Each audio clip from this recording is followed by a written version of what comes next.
Firoz sir, good morning, स्वागत है आपका। धन्यवाद जी बिजनेस को समय देने के लिए। सबसे पहले जो रिवर्सल आई है वो थोड़ी रिलीफ रैली बढ़िया, थोड़े लोगों के चेहरे पे मुस्कान लौटी है। जान में जाना ही थोड़ी राहत महसूस कर रहे हैं। Worst is over behind us, या खतरे अभी टले नहीं है सर? सुनील सर, जब भी थोड़ा राहत आती है आपको थोड़ा और अगर एंजाइटी होती है तो हम आपको थोड़ा देख लेते हैं। अरे आप सर, मार्केट को इतना लाइटली प्रेजेंट करते हैं, इतना खुश मिजाज तरीके से प्रेजेंट करते हैं, इसीलिए तो आप देश के बहुत चहेते हो गए। थैंक यू राइट है, सर। और मुझे कहने की जरूरत नहीं, I am not flattering you, everybody knows नहीं, थैंक यू सर। दैट। क्योंकि सीरियस बिजनेस में एक जज्बात को रिलैक्स करने की एक वातावरण क्रिएट करते हैं, तो whenever I am anxious I look at you thank you sir. Honestly. Thank you sir. Coming to the second part, of course हम मार्केट आउटलुक में एक 10-15 दिन पहले मिले थे। जिंदगी में पहली बार मैंने एक शॉर्ट टर्म ओपिनियन दिया था। पर्सनल फाइनेंस के लोग जनरली 15-20 दिन का ओपिनियन नहीं देते, राइट। क्योंकि इन्वेस्टर को ये प्रश्न नहीं पूछना है कि मार्केट कहां जाए। मेरे हिसाब से ओके, इन्वेस्टर को ये पूछना है कि मार्केट गिर सकती है 10-20% क्या या नहीं। जब भी आपको उत्तर आए कि मार्केट भारी भरकम नहीं गिर सकती, 4% गिर सकती है, 3% गिर सकती है, तो वो है समय पैसे लगाने का। एक इन्वेस्टर की सबसे बड़ी प्रॉब्लम ये है कि मैं आज पैसे लगा दूं एक मुश्त और 15% गिर जाए, 20% गिर जाए। तो इन्वेस्टर अगर प्रश्न बदल दें और ट्रेडर अपना प्रश्न वही का वही रखे कि मार्केट कहां जाएगी, ट्रेडर के लिए ठीक है। इन्वेस्टर को यही देखना है कि मार्केट पैसे डालते 20% नहीं टूटनी चाहिए, 3-4% टूटेगी, क्या फर्क पड़ना। Now coming to your question, मैंने ये देखा था, थोड़ा सा डेटा देखा था, और कमी बार ये डेटा बोलता है। हमारा 4 कॉम्बिनेशन का डेटा हम शॉर्ट टर्म डेरिवेटिव ट्रेजरी संभालने के लिए यूज करते हैं। वो कम बार बोलता है, बट बोलता है तो 80% सही बोलता है। वो बोला कि अब यहां से और गिरावट की उम्मीद कम थी, तो I personally think bounce back was imminent, point 1। अब क्या ये बाउंस बैक सस्टेन करेगा? हमारा ये मानना है कि अभी भी अगर आप चारों बैरोमीटर्स जो हम ट्रैक करते हैं उसकी अगर हम कलर देखते हैं, तो आज भी वो ग्रीन कलर में, डार्क ग्रीन में थे, अभी भी वो ग्रीन कलर में तो है ही। तो ये जो सस्टेनेंस होनी की उम्मीद है वो काफी अच्छी है from a demand supply stand point. Of course earnings आने लगेंगी, तब उसका और तात्पर्य मिलेगा। और एफआई की जो सेलिंग है ना सर, ऑफकोर्स आप तो मेरे ज्यादा ट्रैक करते हैं। 78,000 जनवरी में, 35,800, 40,000 फरवरी में, मार्च ऑलमोस्ट खत्म होने को आया 20,000 करोड़। तो एफआई की जो selling on a cumulative basis monthly कम होती जा रही है। जब वो रिवर्स होगी, एफआई दाम नहीं देखता, फिर वो खरीदने आता है, तो is price in elastic. So I think market में लॉन्ग की बायस ज्यादा होनी चाहिए और शॉर्ट की कम होनी चाहिए। बहुत ही बढ़िया। तो तेजी की तरफ रुझान बराबर रखें। अब क्या है, ऊपर देख के बेचा नहीं गया कि अरे 26,000 हुआ था, हम तो जब तक जागे तब तक 25 और 24 हो गया, अब क्या बेचे हैं। अब नीचे देख के लिया नहीं जा रहा, अरे 22 से 23,800 हो गया, रह गया।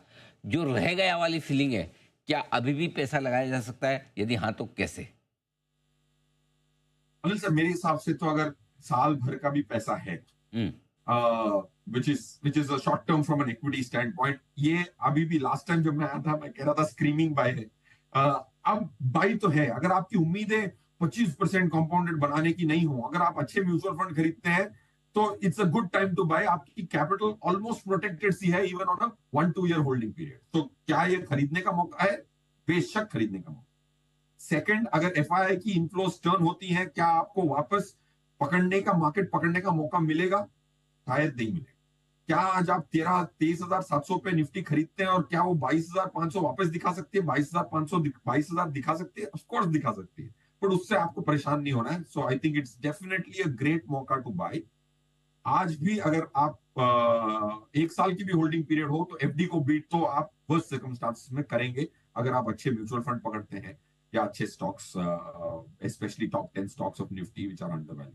तो फिरोज सर, आपने क्यों और कैसे खरीदना है ये तो बता दिया, और क्या खरीदना है, पैसा कहाँ लगाना है वो भी बताइए। हमने, अगर हम पूरे सेक्टर्स देखते हैं, तो सेक्टर्स की अर्निंग्स देख रहे हैं पहले 9 महीने में, तो वर्स्ट सेक्टर है ऑयल एंड गैस, -41% की अर्निंग्स आई है। और लास्ट ईयर 930 की अर्निंग्स थी 9 मंथ्स पीरियड के लिए निफ्टी ऑयल एंड गैस की, और इस 9 महीने में सिर्फ 540 रुपए की अर्निंग आई, 545 रुपए की अर्निंग है। तो worst sector from a earning stand point oil and gas था, -45%, 41.4%। सबसे अच्छा सेक्टर था Nifty capital markets with 40% growth for the first 9 month. तो अब मेरा ये मानना है कि अगर आप डिवर्सिफाइड इंडेक्स खरीदेंगे तो ज्यादा अच्छा है, क्योंकि ये जो एक्सट्रीम इंडिसेस हैं, एक्सट्रीम अर्निंग्स की इंडिसेस है, वो बहुत लो वेटेजेस है निफ्टी में. So I don't think they are sectors which you can play either way. तो जो डिवर्सिफाइड लार्ज वेट इंडिसेस हैं, जैसे बैंकिंग हो गया, राइट फार्मा हो गया, आईटी हो गया, इनमें जो मॉडरेट रिजल्ट्स आई हैं, तो diversified will be the theme.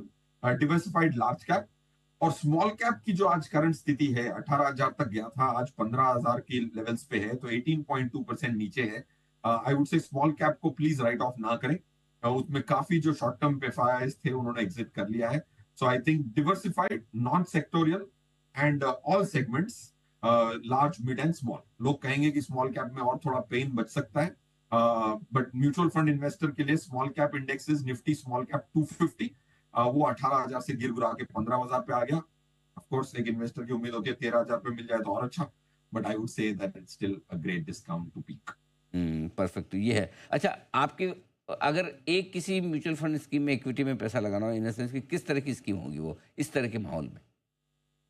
Anil sir, जैसे अगर आपने एक ही स्कीम की अनुमति दी तो मैं बोलूंगा फ्लेक्सी कैप स्कीम ही होनी चाहिए. फ्लेक्सी कैप बेस्ट है. राइट, क्योंकि अगर आपने कोई भी और सेगमेंट खरीदी, अच्छा, दूसरी तो और फिर तीसरी भी तो बता दीजिए चलिए. पहली के साथ दूसरी और तीसरी भी चलिए. पहली flexi cap. Thank you for that. तो मैं कहूंगा फ्लेक्सी कैप स्कीम पहली होगी. अगर आपके दूसरे के पैसे हो तो मल्टी कैप स्कीम, तीसरे के पैसे हो तो आप लार्ज कैप स्कीम खरीदें. ये 3 स्कीमें खरीदें. चौथे के पैसे हो जाए तो आप स्मॉल कैप जरूर खरीदें. Okay, perfect. राइट, और ऐसी स्मॉल कैप स्कीम खरीदें जिसमें फंड मैनेजर उस कंपनी का सीआईओ.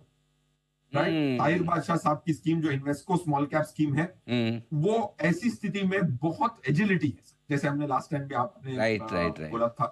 तो उसमें छोटी स्कीम खरीदते हो तो डायनामिक एनवायरनमेंट में मैनेजमेंट थोड़ी सरल हो जाती है. तो इन्वेस्को, मैं चारों स्कीम नेम्स भी बता देता हूँ. एचडीएफसी फ्लेक्सी कैप है, कोटक मल्टी कैप है, और अगर आपको लार्ज कैप स्कीम खरीदनी है तो क्वांट लार्ज कैप खरीदनी है. Of course quant large cap performance past बहुत खराब है लास्ट 6-8 महीने में, but it will bounce back is the उम्मीद. एंड इन्वेस्को स्मॉल, चारों परफेक्ट, बहुत बढ़िया.